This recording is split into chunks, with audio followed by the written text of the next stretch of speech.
The deaths of Kate Spade and Bourdain have shocked millions of people around the world.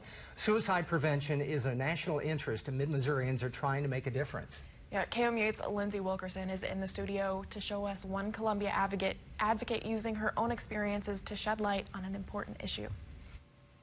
The CDC released a report this week showing more than a 30% increase in suicides from 1999 to 2016. I spoke with a representative of the Mid-Missouri chapter of the American Foundation of Suicide Prevention today, and she shared with me just how she's experienced this statistic on a much more personal level.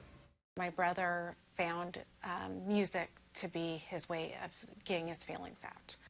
Becca Pamperl has a CD her brother left her over 15 years ago. The CD is a playlist of music her brother wanted played at his funeral. A funeral that unexpectedly came after her brother killed himself in 2003.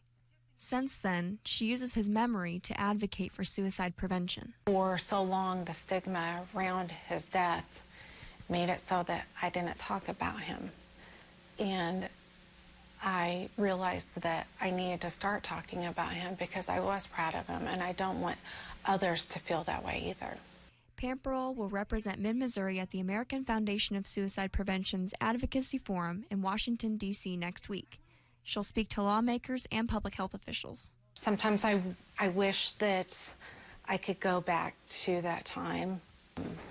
I unfortunately cannot. So I am just here now to be his voice. Although her brother is gone, Pamperl keeps his music alive by advocating for his life. The CDC also pointed out that Missouri's suicide rates are 6% higher than the national average. Pamperl emphasized that suicide does not discriminate and happens unexpectedly. If you or a loved one is considering suicide, please call the National Suicide Prevention Hotline. You'll find the number and more information on our website, KOMU.com. In the studio, Lindsey Wilkerson, KOMU8 News.